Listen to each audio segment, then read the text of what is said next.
Well, welcome back to another Coffee and a Chat.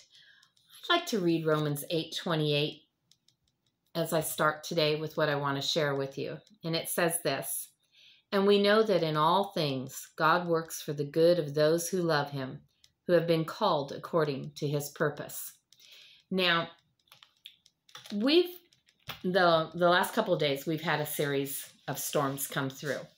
And there actually have been a lot of storms happening all over the United States. I have a lot of friends and family that live in a lot of different places in the United States. And I will say it's been really odd to me how everybody seems to be, even though we may be thousands of miles apart, we're all experiencing storms on the same days. And it seems to me like it used to be, like a storm would start, in one part of the U.S. and then it would be moving across and eventually get to you. But to be having all these storms happening simultaneously, oh my goodness, I'm tongue-tied. It feels a little odd, little strange to me. But I know, like I was talking to one of my friends, and for them, they had ice and snow. And my daughter today was telling me they've got another one coming in that's supposed to bring a lot of snow and ice. Or I guess it's already been there. I think that's what came in yesterday when we were having ours. Anyway, for us, it was some pretty intense winds and flooding. And when we have storms come through, Marvin and I, the next day, we'll go out after everything's calmed down and we'll go assess the situation. Now, usually we will walk our property. We will walk, a good portion of our property follows a road. It's a road front, and we'll follow that line down to make sure no trees have come down or hit power lines or anything like that. And we'll even walk back up into the woods some and check out. But this time, we just kind of stayed close to the house and just checked what there is around us directly for the house, what affects us right up here. And usually, it's not uncommon to find trees down. And we do have a tree that is down. It's not a really huge, significant tree. I don't think it's going to be a huge job or anything. When Marvin goes to clean it up, he'll go cut it up and we'll split it and stack it and let it sit for a year or so so it seasons and dries out, and then it will supply firewood for us. So it's not a big upset. And that particular tree, when I was looking, when we walked out and looking at it, I'm pretty sure it's because the roots were kind of shallow and ran more with the land rather than going deep. And the ground is very soft from all the rain and the flooding. So I don't think it took much for the wind to go ahead and just knock that one over. And then there's some branches down that, that's not unusual to have those come down. And I know that in the past I've often said, it's like God comes in and does some pruning and cleanup when he sends these winds through, because I know, like a couple of storms ago, we had, I heard a big crash back in the woods near the house, and I looked out the window just in time to see this big old tree that we had break and snap and come down. Now, when the storm was over and we went out to look at it, that tree was almost dead, for one thing, and it was rotted through. I mean, it was hollow on the inside. There wasn't much holding it together, so it was not a surprise that came down. And, and really we can look at it and go, well, it saved us the trouble from having to take it down, because every so often we see different trees that are leaning, and, as long as they fall away from anything where they can do potential damage, it's like, okay, go ahead, Lord, and take that tree down, and then all we got to do is cut it up and clean up the mess. So today, as the winds kind of started picking up again, and the sky turned dark again, and temperatures definitely started dropping, because it was extremely warm. I mean, it was over 60 degrees today to begin with. And then it rapidly dropped down to 50. And yeah, a little bit ago, I had let the dogs out, and it's very cold air coming in. I'm sure it's below freezing already tonight. So, yeah, it's really changing, and I don't know, we may get a storm even sooner than what they were saying. But all these storms hitting, and they're hitting everywhere, and and so I definitely was talking to the Lord about the storms and how the seasons are off. I mean, there's just a lot of stuff that's very backwards, upside down, wacky, and especially with the weather. So as I was talking to him, he began to share some things with me, and how, these are storms that are happening in nature, but in our lives, we have storms. I've talked about storms a lot on this channel. I relate to that and to trials and tribulations that go through my life as being storms. And often, he said, often it's like, you'll say it's an attack from the enemy.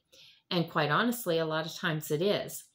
But he just wanted to remind me today that even when the enemy sends this, brings the storm on, even when it is an attack, that God is still ultimately in control.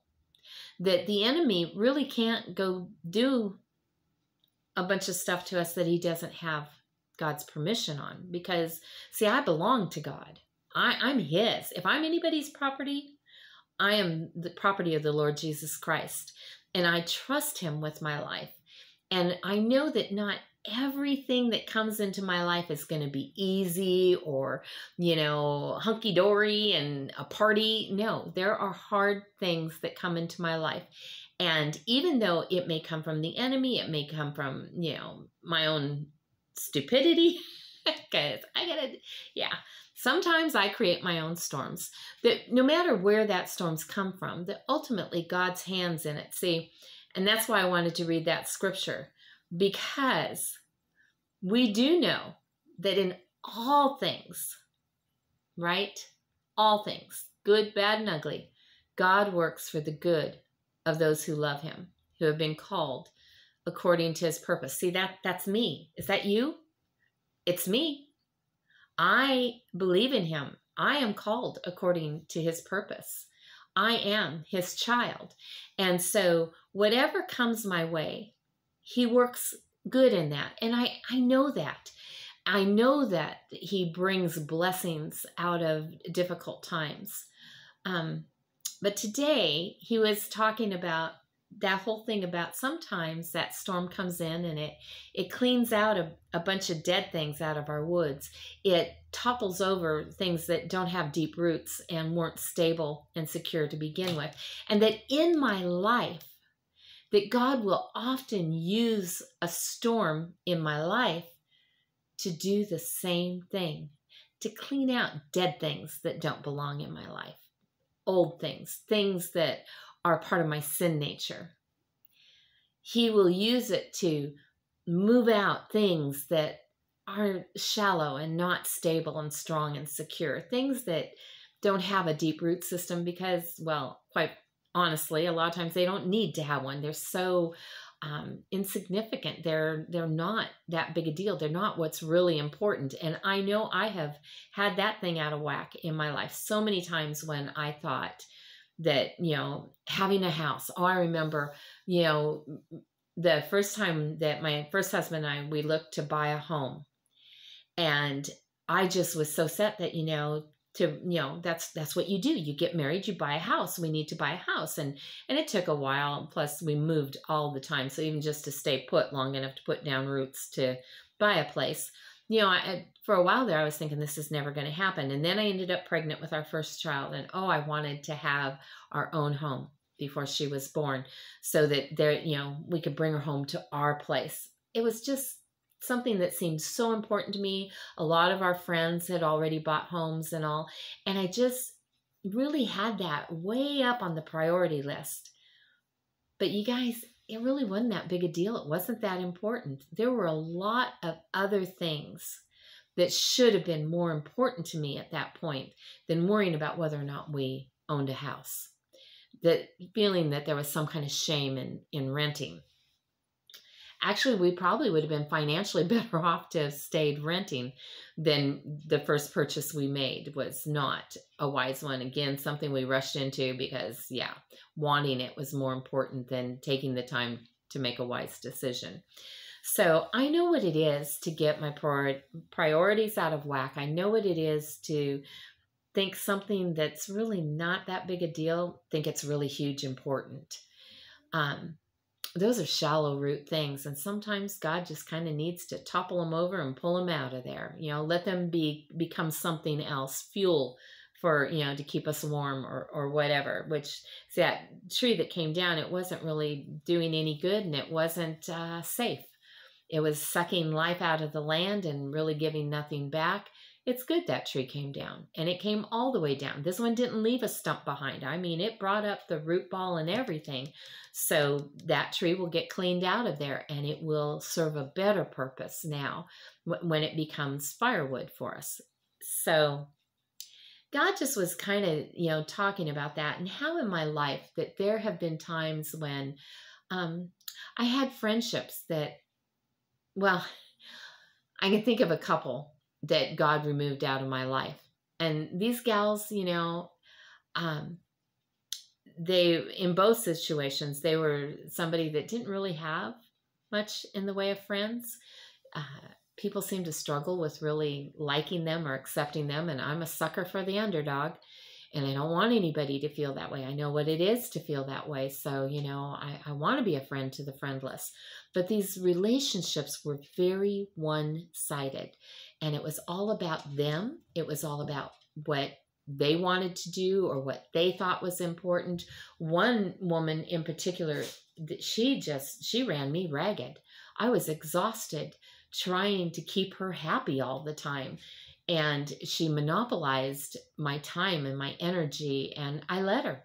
I was not good at setting boundaries. I was not good, even if I had set them, I wouldn't have respected the boundaries and made sure that I stuck to them. I would let her walk all over me. I simply don't think I really knew better yet. There was still so much broken in me that made it easy for her to treat me that way. And like I said, there were other ones too, that I had those one-sided friendships. And I know that there are times when I'll sit and I'll think about the friendships I have. Am I one-sided? Am I making it all about me? Because I don't want to ever do that. I know what it feels like. And a healthy relationship is a two-way road, right? And it's being equal in that and helping each other. When one person is down, the other one lifts them up. And then when they're down, they lift them up. And, I know I did something for a friend here not too long ago. And my friend felt that was so sacrificial of me, and just, couldn't believe that I would do that for them, on and on and on, and just very teary-eyed and very appreciative. And I was like, but see, I know that if the shoe was on the other foot, you'd do the same for me. It's not a one-sided relationship. We help each other out. And so if one of us can do something to make things better for the other, we do it. That's the way a friendship should be. And in marriage, even more so. Marvin I'm very blessed to have him for a spouse because we are partners. We do work together. We are each other's best friends. The only person I love more than I love Marvin is God. That's it. And the only one I'm closer to than than Marvin is God. So Marvin has that right place in my heart where, because your spouse, that's the person you're spending the rest of your life with. Should they be more important than your kids? Yes. Maybe, when your kids are little, they're totally dependent on you and we're raising them up and they need us and all. But the time comes when we have to let them go, and they will leave and they'll come back and then they'll leave again. But they're not staying with you forever. I know there are some out there that wish they would. But that's not the purpose. We're supposed to raise them up to be successful, independent adults that are able to take care of themselves.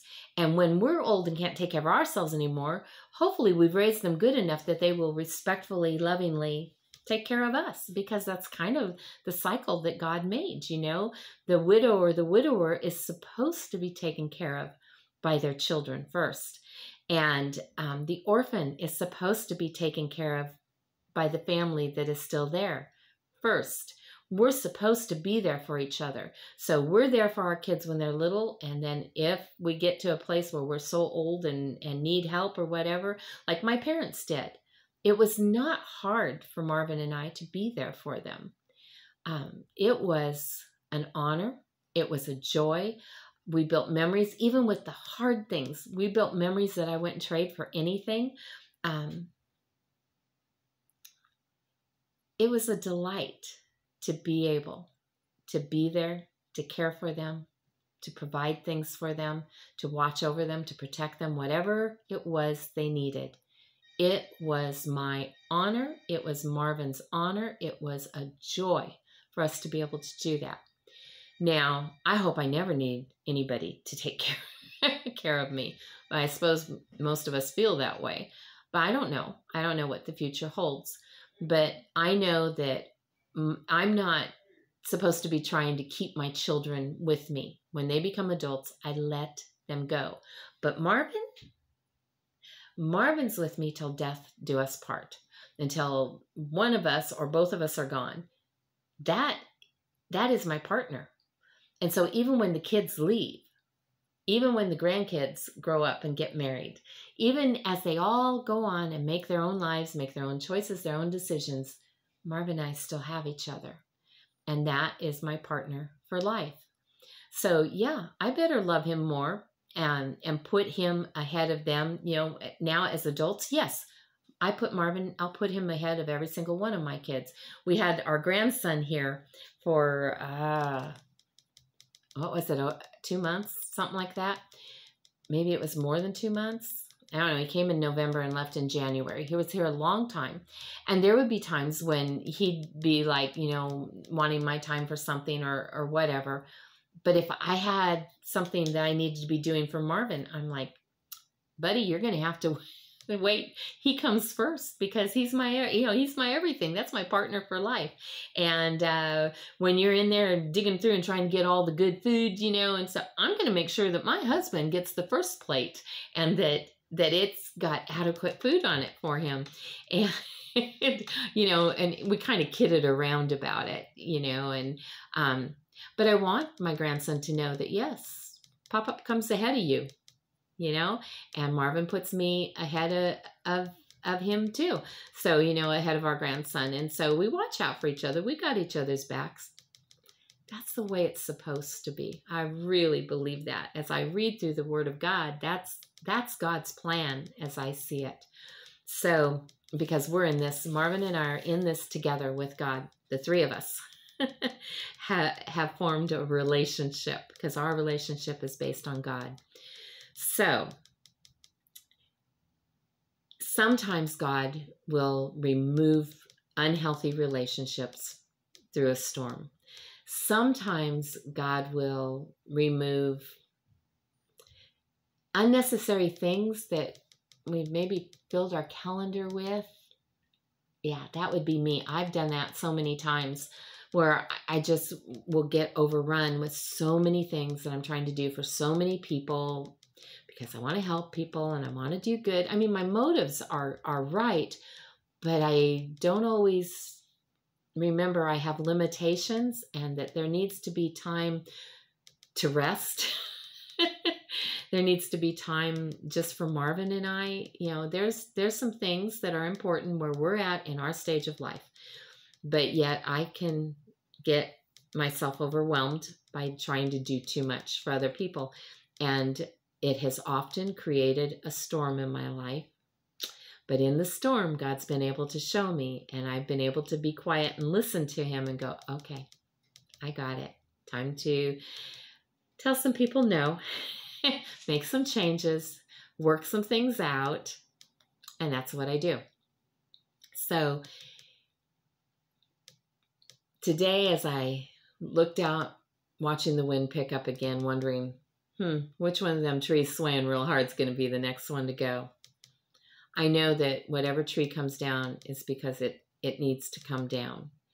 And when I go through storms and God moves in to clean me up, to clean some things out, to take some dead things out of my life, to take some things that are shallow and don't really belong there, they're unstable, just sucking life out of me and giving nothing in return, it's okay. Because see, I know that sometimes it takes a storm. See, it took a storm to ever get my heart to follow after him. It took a storm to get me back on track when I got off track. It takes a storm often to get my attention for what God's trying to tell me. Yes, sometimes it takes a storm so that God can do his work in me. And what did it say?